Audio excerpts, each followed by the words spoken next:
Welcome to the program. It's a great joy and privilege for me to be with you on this program. உங்களை இந்த நிகழ்ச்சிக்கு வரவேற்கிறேன். உங்களோடு கூட இந்த நிகழ்ச்சியிலே இருப்பதை நான் மிகுந்த ஸ்லாக்கியமாக பாக்கியமாக கருதுகிறேன். Bow our heads in prayer for a minute. தலைகளை தாழ்த்தி நாம் இப்பொழுது ஜெபிப்போம். Loving Heavenly Father, we come to you in the name of your Son Jesus Christ. As we come around your word, O Father. அன்பின் பரலோக பிதாவே, உம்முடைய குமாரனாகிய இயேசு கிறிஸ்துவின் நாமத்தினாலே உம்முடைய சமூகத்திற்கு வருகிறோம். ஆண்டவரே, உம்முடைய வார்த்தைக்கு நேராக நாங்கள் கடந்து வருகிறோம். Speak to us through your word. Help us learn from your word. Take hold of the truth of your word of God and be doers of your word. Entrance of your word giveth light and giveth understanding. In Jesus' mighty name.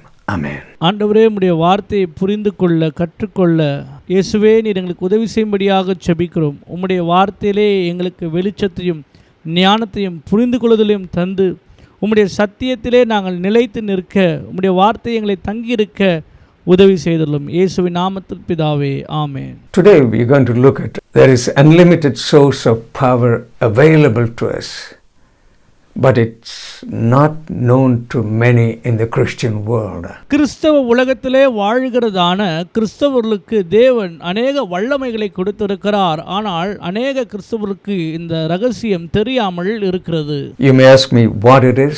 It is the power of praise. நீங்கள் இடத்துல கேட்கலாம், அது என்ன வல்லமை என்று சொல்லி. துதியினால் உண்டாகும் வல்லமை. Psalm 34 verses 1 to 3. I will bless the Lord at all times. His praise shall continually be in my mouth. சங்கீதத்தின் புஸ்தகம் 34 1 2 3. கர்த்தரை நான் எக்காலத்திலும் ஸ்தோத்தரிப்பேன், அவர் துதி எப்பொழுதும் என் வாயில் இருக்கும். My soul shall make her boast in the Lord. The humble shall hear thereof and be glad. 2. கர்த்தருக்குள் என் ஆத்துமா மேன்மை பாராட்டும், சிறுமைப்பட்டவர்கள் அதை கேட்டு மகிழ்வார்கள். Oh, magnify the Lord with me. Let us exalt his name together. என்னுடனே கூட கர்த்தரை மகிமைப்படுத்துங்கள், நாம் ஒருமித்து அவர் நாமத்தை உயர்த்துவோமாக. Here we see, I will bless the Lord at all time. His praise shall continually be in my mouth. அங்கே தாவீது சொல்லுகிறார், கர்த்தரை நான் எக்காலத்திலும் ஸ்தோத்தரிப்பேன், அவர் துதி எப்பொழுதும் என் வாயில் இருக்கும் என்று. Bible exhorts us to praise God. வேதம் எப்பொழுதும் நம்மை உற்சாகப்படுத்துகிறது ஆண்டவரை துதிக்கும்படியாக. Psalm 107 verse 1. Oh, give thanks to the Lord for his good. Mercy endureth forever. 107 சங்கீதம் 1. கர்த்தரை துதியுங்கள், அவர் நல்லவர், அவர் கிருபை என்றும் உள்ளது. Verse 21. Oh, that men would praise the Lord for his goodness and his wonderful works to the children of men. 21. அவர்கள் கர்த்தரை அவருடைய கிருபை நிமித்தமும் மனுப்புத்திரருக்கு அவர் செய்கிற அதிசயங்கள் நிமித்தமும் துதித்து. Verse 22. Let them sacrifice the sacrifices of thanksgiving and declare his works with rejoicing. 22. ஸ்தோத்திர பலிகளை செலுத்தி அவருடைய கிரியைகளை ஆனந்த சத்தத்தோடு விவரிப்பார்களாக. It says, I will bless the Lord at all times. His praise shall continually be in my mouth. கர்த்தரை நான் எக்காலத்திலும் ஸ்தோத்தரிப்பேன், அவர் துதி எப்பொழுதும் என் நாவிலே இருக்கும் என்று. And in the next Psalm 107 we saw that men would praise the Lord for his goodness and for his wonderful works to the children of men. ஸ்தோத்திர பலிகளை செலுத்தி அவருடைய கிரியைகளை ஆனந்த சத்தத்தோடு விவரிப்பார்கள் என்று கர்த்தருடைய வார்த்தை இங்கே அருமையாக சொல்லப்பட்டிருக்கிறது. It's also speaking about sacrifice, the sacrifices of thanksgiving. இங்கே அடுத்ததாக பார்க்கிறோம், பலிகளை குறித்து ஸ்தோத்திர பலிகளை செலுத்தி அவருடைய நாமத்திற்கு நன்றிகளை செலுத்துவோம் என்று. A true praise comes out of a heart, not from the head. உண்மையான துதியானது நம்முடைய இருதயத்தின் ஆழத்திலிருந்து தான் வருமே தவிர நம்முடைய சிந்தையிலிருந்து வராது பிரியமானவர்களே. It pours out from the lips as an expression of thanksgiving and praise. என் நாவுகள் உம்மை துதித்து உம்முடைய நாம மகிமைப்படுத்தும்படியாக ஸ்தோத்திரங்களை செலுத்தும் என்று. You may say, I don't have a good voice to sing praises. I don't have a talent to play music. ஒருவேளை நீங்கள் சொல்லலாம், என்னிடத்திலே நல்ல குரல் வளம் இல்லை கர்த்தருடைய பாடல்களை பாடி ஸ்தோத்தரிப்பதற்கு, அல்லது எனக்கு எந்த விதமான இசை கருவிகளும் வாசிக்க தெரியாது என்று சொல்லி. It is good to have a good voice and a talent to sing praises to God. அப்படிப்பட்ட திறமைகள் தாளந்துகள் இருப்பது நல்லது, கர்த்தருடைய நாமத்தை துதித்து பாடுவதற்கு. True praise is spontaneous. You don't have to have good voice to praise God.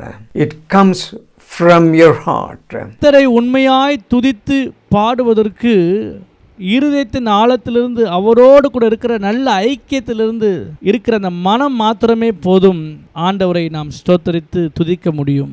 Praise is a powerful weapon God has given to us. கர்த்தர் கொடுத்திருக்கிறதான மிகப்பெரிய ஒரு ஆயுதம் என்னவென்றால், கர்த்தரை துதிக்கும் துதியின் சத்தம் நம்முடைய நாவிலே இருக்கிறது பிரியமானவர்களே. 1 Peter chapter 2 and verse 9 in New King James Version, but you are a chosen generation, a royal priesthood, a holy nation, his own special people, that you may proclaim praises of him who called you out of darkness into his marvelous light. 1 பேதுருவின் புஸ்தகம் 2ஆம் அதிகாரம் 9ஆம் வசனம் என்ன சொல்லுகிறது என்றால், நீங்களோ உங்களை அந்தகாரத்தினின்று தம்முடைய ஆச்சரியமான ஒளி நிறத்திற்கு வரவழைத்தவருடைய புண்ணியங்களை அறிவிக்கும்படிக்கு தெரிந்து கொள்ளப்பட்ட சந்ததியாயும் ராஜரிகமான ஆசாரிய கூட்டமாயும் பரிசுத்த ஜாதியாயும் அவருக்கு சொந்தமான ஜனமாயும் இருக்கிறீர்கள். What it's saying here is that you may proclaim the praises of him who called you out of darkness. வசனம் என்ன சொல்லுகிறது என்றால், உங்களை அந்தகாரத்தினின்று அழைத்தவரை நீங்கள் துதித்து ஆனந்தத்தோடு பாடி மகிமைப்படுத்த வேண்டும் என்று. God wants us to praise him all the time. We looked at it. Praise him continually. ஆண்டவர் எப்போதும் தம்முடைய ஜனங்கள் அவரை துதித்து மகிழ்ச்சியோடு பாட வேண்டும் என்று விரும்புகிறார். நாம் எப்போதும் தொடர்ச்சியாக ஆண்டவரை துதிக்க வேண்டும் பிரியமானவர்களே. That you may proclaim the praises of him who has called us out of darkness. தேவன் நம்மை இருளிலிருந்து வெளிச்சத்திற்கு அழைத்ததற்கு முக்கியமான காரியம் என்னவென்றால், நாம் அவரை துதியின் வல்லமையோடு துதித்து ஆராதிக்க வேண்டும். God expects us to be people of grateful heart. தேவன் எதிர்பார்க்கிறது என்னவென்றால், தம்முடைய ஜனங்கள் நன்றி உள்ள இருதயத்தோடு இருக்க வேண்டும் என்று. Paul writing in Hebrews chapter 13 and verse 15, by him therefore let us offer the sacrifice of praise to God continually, that is the fruit of our lips, giving thanks to his name. அப்போஸ்தலனாகிய பவுல் எபிரேயருக்கு எழுதின நிருபம் 13ஆம் அதிகாரம் 15ஆம் வசனத்திலே இப்படியாய் சொல்லியிருக்கிறார், ஆகையால் அவருடைய நாமத்தை துதிக்கும் உதடுகளின் கனியாகிய ஸ்தோத்திர பலியை அவர் மூலமாய் எப்போதும் தேவனுக்கு செலுத்த கடுவோம் என்று. Let us offer the sacrifice of praise to God continually, that is the fruit of our lips, giving thanks to him. அவருடைய நாமத்தை துதிக்கும் உதடுகளின் கனியாகிய ஸ்தோத்திர பலியை அவர் மூலமாய் எப்போதும் தேவனுக்கு செலுத்த நாம் கடனாளிகளாய் இருக்கிறோம் பிரியமானவர்களே. We got to praise him all the time. நாம் தேவனை எல்லா வேளைகளிலும் துதிக்க வேண்டும். Just going to mention few points here. இங்கே சில குறிப்புகளை குறிப்பிட்டிருக்கிறேன். Praise has to be, number one, has to be our integral part in our relationship with him. ஆண்டவரோடு கூட இருக்கிற உறவிலே நேர்மையும் உண்மையும் காண்பிப்பதற்கு தேவனை துதிக்கிற துதி ஒரு முக்கியத்துவம் வாய்ந்ததாக இருக்கிறது. People who are walking in right relationship with him will praise God without anyone encouraging them to praise God. தேவனோடு கூட நல் உறவிலே இருக்கிற ஒரு தேவனுடைய பிள்ளை எப்போதும் தேவனை துதித்துக் கொண்டே இருப்பார்கள். அவர்கள் மற்றவர்கள் தங்களை உற்சாகப்படுத்த வேண்டும் என்று ஒருபோதும் எதிர்பார்க்க மாட்டார்கள். People who are walking with close relationship with him, praise will always escape their lips. தேவனோடு கூட நெருங்கிய ஒரு உறவில் இருக்கிற ஒரு தேவனுடைய பிள்ளையுடைய வாயிலிருந்து எப்போதும் துதியின் சத்தம் வந்து கொண்டே இருக்கும். Here I want to tell you small story. இங்கே நான் உங்களுக்கு ஒரு சிறிய கதையை சொல்ல விரும்புகிறேன். There was a man who got saved and he got baptized in the Holy Spirit. ஒரு மனிதன் இருந்தார். அந்த மனிதரை ஆண்டவராகிய இயேசு கிறிஸ்து ரட்சித்து பரிசுத்த ஆவியினுடைய அபிஷேகத்தை பெற்றார். He was full of praise to God. அவர் வாழ்க்கை முழுவதும் தேவனை துதிக்கும் துதியினால் நிறைந்திருந்தது.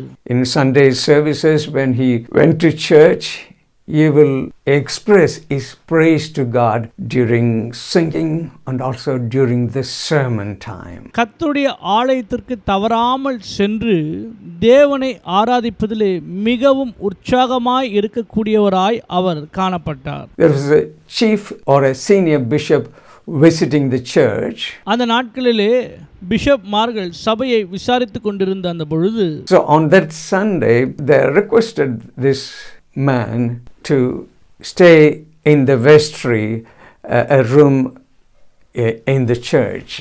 அந்த நாட்களிலே குறிப்பிட்ட ஒரு ஞாயிற்றுக்கிழமையில் பிஷப்மார் இந்த நபரை ஒரு குறிப்பிட்ட அறையிலே இருக்கும்படியாக கேட்டுக்கொண்டார்கள். The pastor said, thought to himself, when the senior bishop is here and when he preaches, if he begins to praise God, he will get disturbed. So they thought they will put him in that room, lock him in that room in the vestry. அந்த சபையின் போதகரானவர் இந்த நபரை குறித்து அவர் சொன்னார், பிஷப்மார் எப்பொழுதெல்லாம் சபைக்கு வருகிறாரோ நீ அதிக சத்தத்தோடு துதிக்கிறாய், ஆகவே உன்னை இந்த அறையிலே நாங்கள் பூட்டி வைக்கிறோம். நீ அதிக சத்தமிடுகிறபடினாலே பிஷப்மார் செய்தி எடுக்கும் வேளையில் அது அவருக்கு இடையூறாக இருக்கும் என்று சொல்லி அந்த நபரை ஒரு அறையிலே அவர்கள் பூட்டி வைத்திருந்தார்கள்.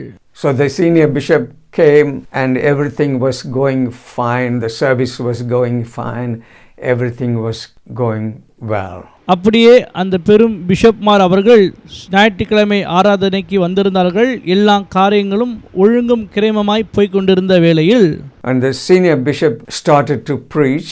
அந்த மூத்த பிஷப்மாரானவர் செய்தியை பிரசங்கித்துக் கொண்டிருக்கும் பொழுது, in the middle of his sermon, he could hear and everyone in the congregation could hear this man who is locked up in this vestry beginning to praise God.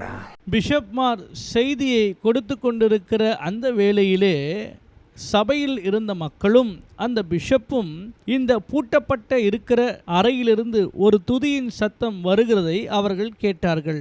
The pastor of the church was a little bit disturbed about that. அந்த வேளையில் சபையின் போதகரானவர் பயந்து நடுங்கிக் கொண்டிருந்தார். After the end of the service, they asked him, அந்த ஆராதனையின் முடிவிலே bishop ஆனவர் அந்த போதகரை பார்த்து கேட்டார், why did you suddenly in the middle of the sermon of the bishop you started praising? What is the secret? அவர்கள் அந்த நபரை கேட்டார்கள், பிஷப்பானவர் செய்தி கொடுத்து கொண்டிருக்கிற அந்த சூழ்நிலையில் நீ ஏன் துதித்து சத்தமாய் பாடினாய் என்று. He said, I was very quiet, I was reading the Bible. அவர் சொன்னார், நான் அமைதியாக தான் இருந்து கர்த்தருடைய வார்த்தையை வாசித்துக் கொண்டிருந்தேன். I was reading Psalm 103. When I got to the verse 12, as far as east is from the west, so far hath he removed our transgression. When I saw the reality of that, I began to praise God and full of gratitude. That's why I began to shout praises to him. கீதம் 103 நான் 12ஆம் வசனத்தை வாசித்துக் கொண்டிருந்தேன். மேற்குக்கும் கிழக்குக்கும் எவ்வளவு தூரமோ அவ்வளவு தூரமாய் அவர் நம்முடைய பாவங்களை நம்மை விட்டு விலக்கினார் என்ற இந்த வார்த்தையினுடைய நிஜத்தன்மை என் வாழ்க்கையிலே தியானித்து கொண்டிருந்த பொழுது என்னை அறியாமல் என் நாவிலிருந்து கர்த்தரை பாடும் பாட்டானது வந்துவிட்டது. நான் தேவனை துதித்து மகிமைப்படுத்தினேன். அவர் என் வாழ்க்கையில் இருந்த எல்லா அக்கிரமங்களையும் மீறுதலையும் பாவத்தையும் எப்படி நீக்கி என்னை தூய்மையாக்கினார் என்று சொல்லி நினைக்கும் பொழுது என் நாவிலே பாடல் வந்தது. So what we are seeing here, when you are walking in close relationship with God, praise will always escape your lips. இதன் மூலமாக நாம் கற்றுக்கொள்கிற காரியம் என்னவென்றால், யார் தேவனோடு கூட நெருங்கி நடக்கிறார்களோ அவர்களுடைய இருதயத்திலிருந்து கர்த்தருடைய துதியானது நாவிலிருந்து எப்போதும் வந்து கொண்டே இருக்கும். Praise God continually means Do I praise Him when I go through my troubles, sickness and suffering, in poverty, in whatever situation I am in? தேவனை துதிக்கிறதில் இடைவிடாமல் என்றால் என்னுடைய பிரச்சனைகளின் நடுவில், வியாதியின் மத்தியில், என் வாழ்க்கையில் இருக்கிற நெருக்கத்தின் மத்தியிலும் நான் ஆண்டவரை தொடர்ச்சியாக துதிக்கிறவனாய் காணப்பட வேண்டும். It says, praise God continuously. We're not going to praise God for the pain and the suffering. We're going to praise God that He will able to bring us through a place of victory. ஏதோ பிரச்சனையின் நேரத்தில், வலியின் நேரத்தில் மாத்திரம் ஆண்டவரை துதிக்க வேண்டும் என்று அல்ல, எல்லா சூழ்நிலைகளிலும் நம் ஆண்டவரை தொடர்ச்சியாக துதித்து கொண்டிருக்கும் பொழுது நம்முடைய வாழ்க்கையிலே தேவன் நிச்சயமாக மாபெரும் வெற்றியை தருவார். பிரியமானவர்களே, so we looked at it. Praise has to be an integral part of our life. நாம் பார்த்திருக்கிறோம் இப்பொழுது துதியானது நம்முடைய வாழ்க்கையில் நீக்கப்படாத எப்போதும் இருக்கக்கூடிய ஒன்றாக இருக்க வேண்டும். Second point I want to make mention is it is a prerequisite to experiencing God's power in our life. இரண்டாவது குறிப்பாக அது நம்முடைய வாழ்க்கையில் வல்லமையை கொண்டு வருகிற ஒரு ஊந்து சக்தியாக முன்பதாகவே நம் வாழ்க்கையில் இருக்கிறது துதியின் வல்லமை. Psalm 115 and verse 17 says, "The dead do not praise the Lord, nor any who go down into silence." சங்கீதத்தின் புஸ்தகம் 115:17 மரித்தவர்களும் மௌனத்தில் இறங்குகிற அனைவரும் கர்த்தரை துதியார்கள். We'll be looking at two examples, one from the Old Testament and another from the New Testament a little bit later. சற்று நேரத்துக்கு பின்பதாக நாம் சில குறிப்புகளை பார்க்க இருக்கிறோம். ஒன்று புதிய ஏற்பாட்டிலிருந்து, மற்றொன்று பழைய ஏற்பாட்டிலிருந்து. Third point I want to mention is praise God. Praising God activates your faith. மூன்றாவது குறிப்பாக நான் உங்களிடத்தில் சொல்ல விரும்புகிறது என்னவென்றால், தேவனை துதிக்கிற துதியானது நம்முடைய விசுவாசத்தை இயக்குகிறதாயிருக்கும். 1 Thessalonians chapter 5 and verse 18 it says, "In everything give thanks, for this is the will of God in Christ Jesus concerning you." தெசலோனிக்கேயரின் நிருபம் 5:18 எல்லாவற்றிலேயும் ஸ்தோத்திரம் செய்யுங்கள், அப்படி செய்வது கிறிஸ்து இயேசுவுக்குள் உங்களை குறித்து தேவனுடைய சித்தமாயிருக்கிறது. So God intends us to give thanks. In everything give thanks. This is the will of God in Christ Jesus. கர்த்தராகிய இயேசு கிறிஸ்துவுக்குள்ளாக தேவனுடைய சித்தம் என்னவென்றால் எல்லாவற்றிலேயும் நாம் கர்த்தரை ஸ்தோத்திரிக்கிறவர்களாய் காணப்பட வேண்டும். We need to continuously praise God whatever the situation may be. நம்முடைய வாழ்க்கையிலே சூழ்நிலைகள் எதுவாக இருந்தாலும் சரி, நாம் எப்பொழுதும் தேவனை துதித்துக் கொண்டே இருக்க வேண்டும். One portion of scripture we're going to look at is taken from Old Testament, 2 Chronicles chapter 20. We're going to look at few verses, probably verses 20 to 22. We know what happened in 2 Chronicles chapter 20. 2 நாளாகமத்தின் புஸ்தகம் 20 20 22 வரைக்கும் பழைய ஏற்பாட்டு பகுதியிலே நாம் இப்பொழுது பார்க்க இருக்கிறோம். இந்த 1 நாளாகமத்தின் புஸ்தகத்திலே என்ன நடந்தது என்று சொல்லி இப்பொழுது நாம் பார்ப்போம். Great multitude came to attack Jehoshaphat, the king of Judah. யூதாவின் ராஜாவாகிய யோசபாத்தை பெருங்கூட்ட ஜனங்கள் எதிர்த்து அவரை முற்றுகை போடும்படியாக வந்த அந்த சூழ்நிலையில் the Moabites, the Ammonites and the inhabitants of Mount Seir. மோவாபியர்களும் அம்மோனியர்களும் சேயீர் மலை நாட்டு மக்களும். King Jehoshaphat was very troubled. He sought the face of the Lord with repentance. ராஜாவாகிய யோசபாத் மிகுந்த நெருக்கத்திலே இருந்த அந்த சூழ்நிலையில் அவர் கர்த்தருடைய சமூகத்திற்கு போகும்படியாக முற்பட்ட பொழுது the whole of Judah came, sought the face of God. யூதாவின் அனைத்து மக்களும் தேவனுடைய சமூகத்திலே விழுந்தார்கள். And the word of Lord came through, "Thus saith the Lord, don't be afraid, don't be dismayed because of this great multitude."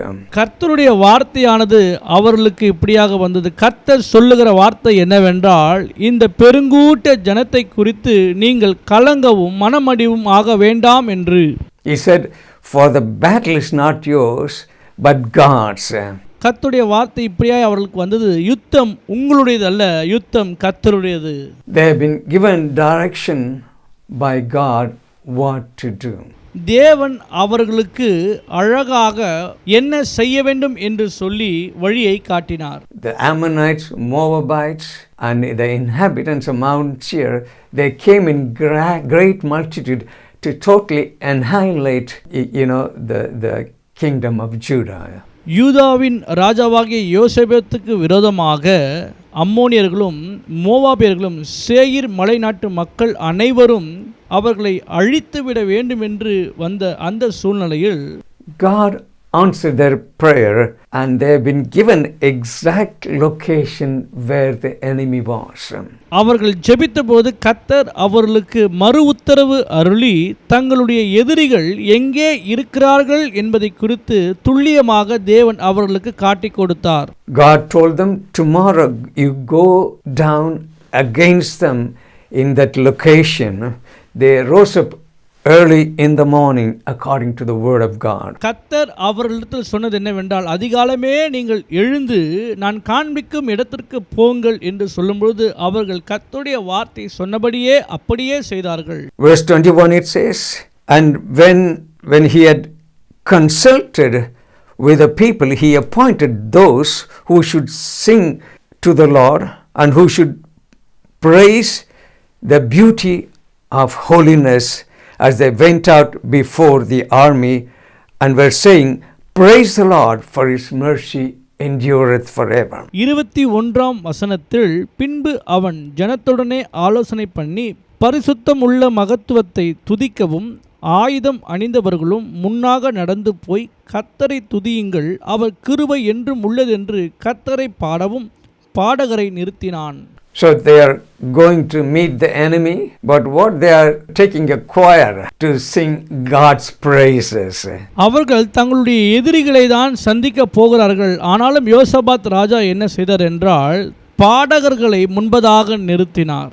Verse 22, now when they began to sing and to praise the Lord set ambushments against the people of Ammon, Moab and Mount Seir, who had come against Judah, and they were defeated. வசனம் 22, அவர்கள் பாடி துதி செய்ய தொடங்கின பொழுது யூதாவுக்கு விரோதமாய் வந்த பதவி இருந்த அம்மோன் புத்திரரையும் மோவாபியரையும் சேயீர் மலை தேசத்தாரையும் ஒருவருக்கு விரோதமாய் ஒருவரை கர்த்தர் எழும்ப பண்ணினதினால் அவர்கள் வெட்டுண்டு விழுந்தார்கள். Here we see, as they began to sing and praise the Lord, we see angelic activity. அவர்கள் ஒருமனப்பட்டவர்களாய் எல்லோரும் ஒன்றிணைந்து கர்த்தரை பாடி துதித்து மகிமைப்படுத்தும் பொழுது என்ன நடந்தது என்றால் தேவ தூதர்கள் அந்த இடத்திலே இறங்கினார்கள். Those people, Ammonites, Moabites, and the inhabitants of Mount Seir, there was confusion in the camp. They totally killed one another. அங்கே தேவனை துதித்து பாடின அந்த சூழ்நிலையில் நடந்தது என்னவென்றால் அம்மோன் புத்திரர்களும் மோவாபியர்களும் சேயீர் மலைநாட்டு மக்களும் ஒருவருக்கு ஒருவர் விரோதமாய் அவர்களுக்குள்ளாக கலகம் உண்டாகி அவர்களுக்குள்ளாக அவர்கள் அடித்து கொண்டதை இங்கே பார்க்கிறோம். Here we see Jehoshaphat and his people, they did not do one thing. இங்கே நாம் பார்க்கிறோம் யோசபாத் ராஜாவும் அவர்களுடைய ஜனமும் ஒரு காரியத்தை இந்த இடத்திலே செய்யவில்லை. The only thing they did was they sang, praises to God. அவர்கள் செய்த ஒரே ஒரு காரியம் என்னவென்றால் அவர்கள் கர்த்தரை பாடி துதித்தார்கள். The praise brought the power of God on the scene. துதியின் வல்லமையானது மாபெரும் வல்லமையை இந்த காட்சியிலே கொண்டு வருகிறதை நாம் பார்க்கிறோம். Praise is a powerful weapon. துதி மாபெரும் வல்லமையுள்ள ஆயுதமாகும். That's why Bible exhorts us to praise the Lord. We looked at many scriptures, why we need to praise God. ஆகவேதான் வேதம் நம்மை தேவனை துதிக்கும்படியாக உற்சாகப்படுத்துகிறது. அநேக வசனங்கள் துதியை குறித்திருக்கிறது. நாம் துதிப்பது மிகவும் முக்கியமானது பிரியமானவர்களே. Quickly we are going to look at another portion of scripture that's in New Testament, Acts chapter 16 verses 23 to 26. நாம் இப்பொழுது புதிய ஏற்பாட்டிலிருந்து ஒரு பகுதியை வாசிக்க இருக்கிறோம். அப்போஸ்தலர்களின் நடபடியின் புஸ்தகம் 16ஆம் அதிகாரம் 23ஆம் வசனம் தொடங்கி 26ஆம் வசனம் வரை. Here we see Paul and Silas, they were preaching the gospel. Paul cast a demon out of the slave girl who was possessed by spirit of divination.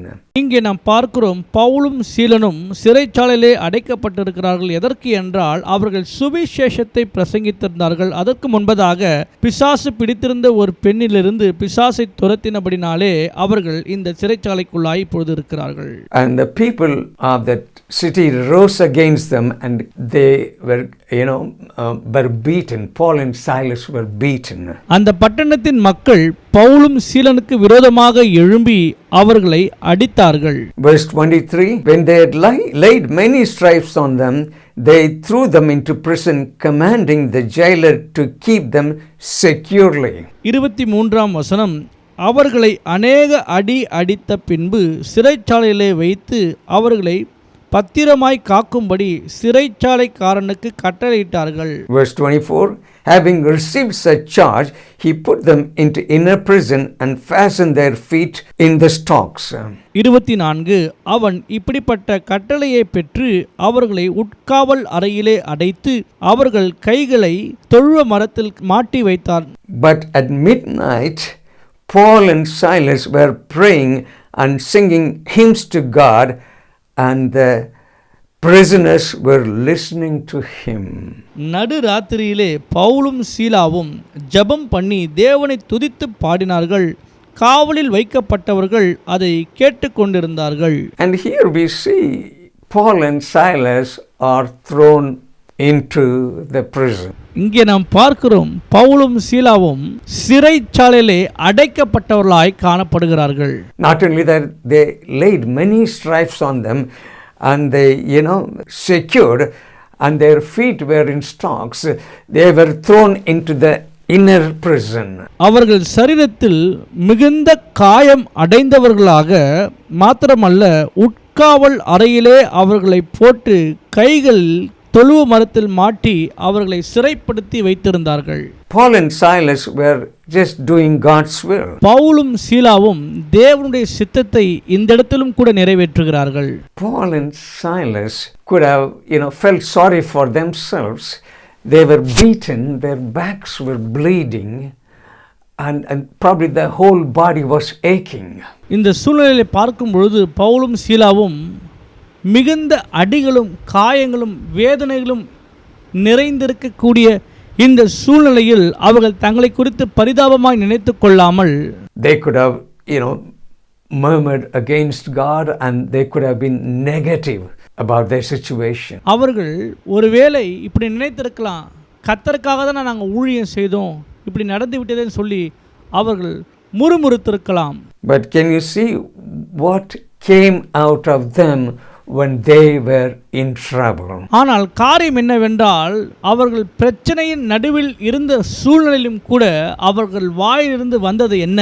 At midnight, Paul and Silas were praying and they sang praises to God. நடு ராத்திரியிலே அவர்கள் ஜெபம் பண்ணி தேவனை பாடி துதித்து கொண்டிருந்ததை இங்கே பார்க்கிறோம். They prayed and sang praises to God. Bible says the other prisoners heard them. நடு ராத்திரியிலே அவர்கள் ஜெபம் பண்ணி கர்த்தரை துதித்து பாடிக்கொண்டிருந்ததை சிறைச்சாலையில் இருந்த மற்றவர்கள் இதை கேட்டார்கள் என்று வேதம் சொல்லுகிறது. They didn't do it quietly. They didn't do it like whisper or anything like that. They prayed and the other prisoners heard them.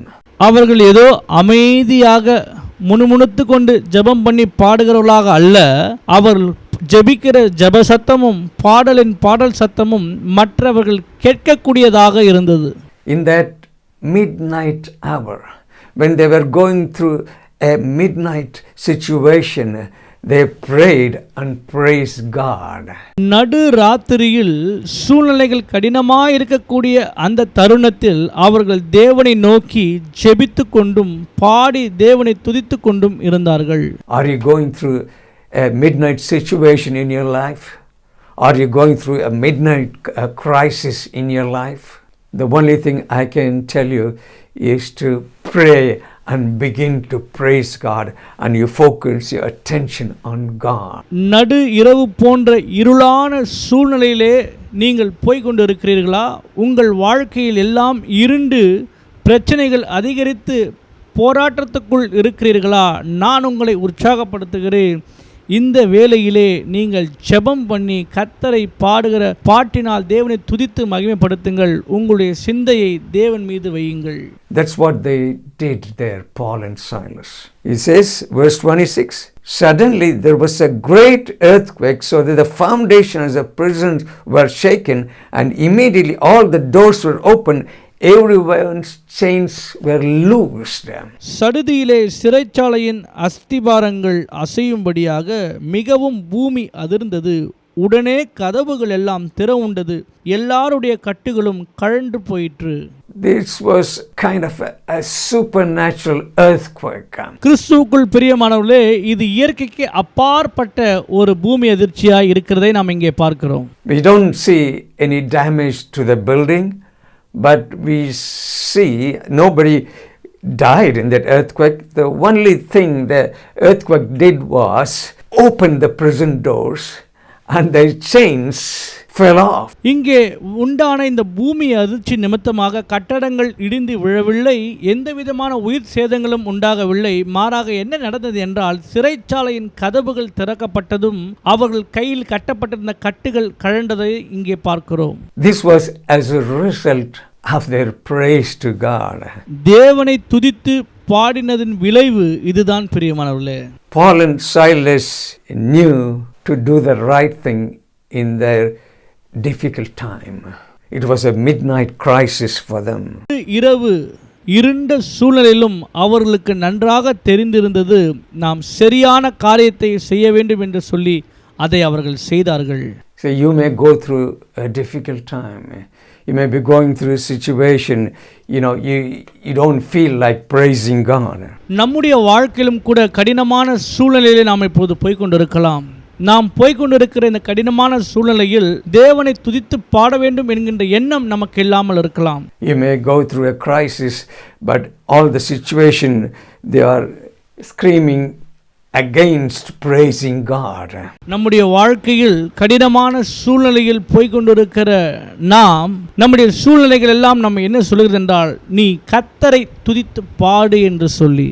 When at the time when you pray and praise God, that's when God will unleash mighty power. வாழ்க்கையில் கடினமான சூழ்நிலையில் போய்கொண்டிருக்கிற இந்த வேளையில், இருளான இந்த வேளையில் நீங்கள் தேவனை நோக்கி ஜெபம் பண்ணி பாடி துதிக்கும் பொழுது தேவனுடைய வல்லமையானது உங்கள் வாழ்க்கையில் கட்டவிழ்க்கப்படும். பிரியமானவர்களே, God did that to Paul and Silas. அப்போஸ்தலனாகிய பவுலுக்கும் சீலாவுக்கும் கர்த்தர் அதைத்தான் செய்தார். So when you are in a situation there is no way out, begin to praise God. Let your mouth be filled with praises to God. உங்கள் வாழ்க்கையில் எல்லா சூழ்நிலைகளும் அடைக்கப்பட்டு வழியில்லாமல் இருக்கிற வேளையிலே நீங்கள் தேவனை நோக்கி நன்றாக பாடி துதித்து மகிமைப்படுத்தும் பொழுது உங்களுக்கான ஒரு வாசல் திறக்கப்படும். So when they began to praise God, they tapped into the reservoir of God's power.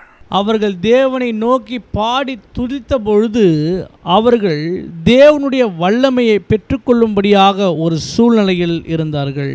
Praise is a powerful weapon God has given in our hands. தேவன் நமக்கு கொடுத்திருக்கிறதான மிகப்பெரிய ஆயுதம் என்னவென்றால் துதியின் வல்லமை. Whatever your situation may be, when you go through difficult times, when you go through times of crisis, Bible says we have to praise Him. Let's bow our heads in prayer. நம்முடைய வாழ்க்கையில சூழ்நிலைகள் எப்படிப்பட்டதாக இருக்கலாம்? கடினமான வேலையா, இருளான சூழ்நிலையா, எப்படிப்பட்ட சூழ்நிலையில் நாம் போனாலும் அந்த சூழ்நிலையின் மத்தியிலே நாம் தேவனை நோக்கி துதித்து பாடி ஜெபிக்க வேண்டும். நாம் தலைகளை தாழ்த்தி தேவனிடத்திலே ஜெபிப்போம். I don't know whatever your need is. I don't know whatever crisis you are going through. It may be job crisis, family situations, marriage crisis, health crisis, or financial crisis. God knows everything. I'm going to pray, and you agree with me for God to meet your need. உங்களுடைய வாழ்க்கையிலே நீங்கள் எப்பேற்பட்ட சூழ்நிலையில் இருக்கிறீர்கள் என்று எனக்கு தெரியாது. உங்கள் வாழ்க்கையிலே இப்பொழுது இருளான சூழ்நிலையாக இருக்கலாம், பண தேவையான ஒரு சூழ்நிலையில் இருக்கலாம், திருமணம் எனக்கு ஆகவில்லையே என்ற ஒரு மிகப்பெரிய பாரத்தில் இருக்கலாம், வாழ்க்கையில் நான் அடுத்தது என்ன செய்வது என்று சொல்லி எதிர்காலம் எல்லாம் இருளாக இருக்கக்கூடிய சூழ்நிலை நீங்கள் இருக்கலாம். உங்கள் சூழ்நிலைகள் எப்படிப்பட்டதாக இருந்தாலும் கர்த்தருடைய நாமத்தினாலே ஆண்டவர் உங்களுக்கு ஒரு வெற்றியும் ஜெயத்தையும் கொடுக்க போதுமானவராக இருக்கிறார். Our loving Heavenly Father, we thank you for this time, privilege to come before you and to meditate on your word. அன்பின் பரலோக பிதாவே, ஆஸ்வதிக்கப்பட்ட இந்த வேலைக்காக நன்றி. உம்முடைய வார்த்தையை தியானித்து உம்முடைய வார்த்தையிலே நிலைத்து நிற்ப எங்களுக்கு கிருபை தந்ததுக்காக உமக்கு நன்றி. Lord, we looked at today, there is power in praise. ஆண்டவரே, எங்களுக்கு நீர் போதித்திருக்கிறீர், உம்மை துதிக்கிற துதியிலே மாபெரும் வல்லமை இருக்கிறது என்று சொல்லி. Lord, as we pray and praise you, Lord, with a heart full of gratitude, you will unleash your power in the lives of people, that they will be healed, they will be set free, they will find their jobs and their family problems to be resolved, they will see a great breakthrough in their life. ஆண்டவரே, நன்றி உள்ள இருதயத்தோடு கூட உம்மை பாடி துதிக்கிற ஒரு இருதயத்தை நீர் எங்களுக்கு கொடுத்ததுக்காக நன்றி செலுத்துகிறேன். உம்முடைய ஜனங்களுடைய வாழ்க்கையிலே இப்பொழுது காணப்படுகிறதான எல்லா பிரச்சனைகளும் போராட்டங்களும் வேலை வேண்டிய காரியங்களும் திருமண தடைகளும் பொருளாதார தடைகளும் எல்லாவற்றையும் என் ஆண்டவராக இயேசு கிறிஸ்து இப்போது மாற்றி ஒரு ஜெயத்தையும் ஒரு வெற்றி வாழ்வையும் நீர் அவர்களுக்கு தருகிறதுக்காக நன்றி செலுத்துகிறேன். God bless them and protect them. Meet all their needs. In Jesus' precious name we pray. Amen. ஆண்டவரே, உம்முடைய ஜனங்களை நீர் பாதுகாத்து கொள்ளும், வழி நடத்தும், ஆசீர்வதியும், அவர்களுடைய எல்லா தேவைகளையும் சந்தியும். ஆண்டவராகிய இயேசு கிறிஸ்துவின் நாமத்தில் ஜெபிக்கிறேன் ஜீவனுள்ள நல்ல பிதாவே. ஆமென். May God bless you. We see you in the next program. கர்த்தர் உங்களை ஆசீர்வதிப்பாராக. மற்றொரு நிகழ்ச்சியில் உங்களை சந்திக்கிறேன்.